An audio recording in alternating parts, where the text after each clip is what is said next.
Heat stroke એટલે કે લૂ લાગવાની સ્થિતિ મુશ્કેલ હોય છે. શરીર તાપમાન કંટ્રોલ ન કરી શકે ત્યારે લૂ લાગે તેમ કહી શકાય. લૂ લાગે ત્યારે શરીરનું તાપમાન ખૂબ ઝડપથી વધવા લાગે છે અને તેને નિયંત્રણમાં લેવા મુશ્કેલ હોય છે.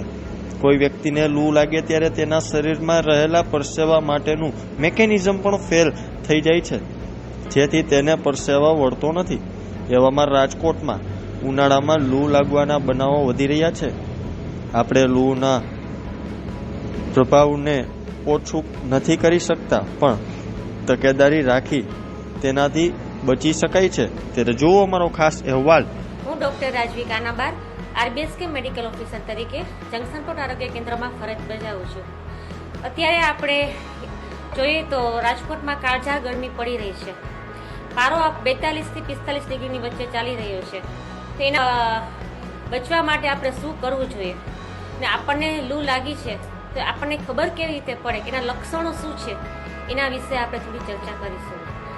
બેચેની થવી, માથામાં દુખાવો થવો, ઉલટી ઓબકા થવા, હાથ પગમાં ખાલી ચડવી, ચીડચીડિયા થઈ જવું, આમાંથી કોઈ પણ લક્ષણો જણાય તો તાત્કાલિક આપણે આરોગ્ય કેન્દ્રનો સંપર્ક કરી ત્યાંથી આપવામાં આવતા ORSના પેકેટ્સ લેવાના છે. કેવી રીતે ORS બનવું ત્યાંના મેડિકલ સ્ટાફ દ્વારા શીખી ORS ચાલુ કરવાના છે.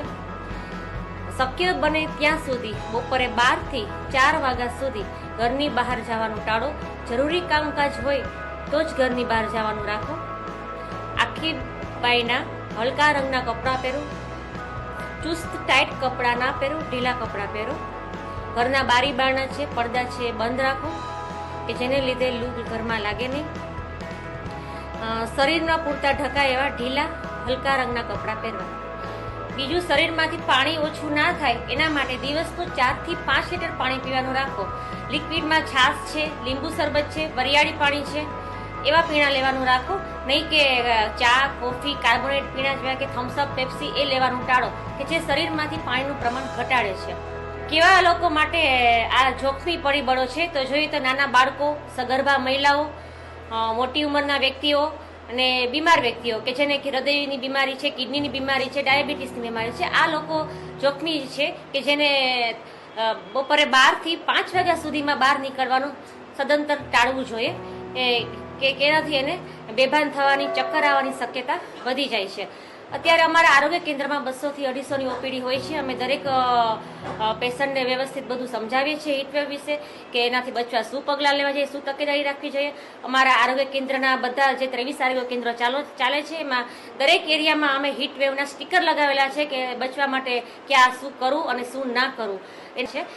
બીજું, અમે અહીંયા કામગીરીમાં જોઈએ તો સ્કૂલોમાં દરેક બાળકોને હીટવેવ વિશે સમજણ આપેલી છે કે હીટવેવથી બચવા માટે શું કરવું જોઈએ. બાળકોએ, આંગણવાડીના બાળકોને અને બાળકોના વાલીઓને પણ હીટવેવથી બચવા માટે શું તકેદારી રાખવી જોઈએ એની અમે સમજણ આપેલી છે. દરેક જગ્યાએ ORS કોર્નર બનાવેલા છે. અમારા આરોગ્ય કેન્દ્ર પર, આંગણવાડી કેન્દ્ર પર, સ્કૂલ કેન્દ્ર પર ORS કોર્નર બનાવેલા છે કે જેમાં આપણે ORSના પેકેટ્સ અને પાણીનો જગ રાખેલા છે. બાળકને કોઈ પણ ડિહાઇડ્રેશનના લક્ષણો દેખાય તો તાત્કાલિક એની અમે સારવાર ત્યાં આપી શકીએ.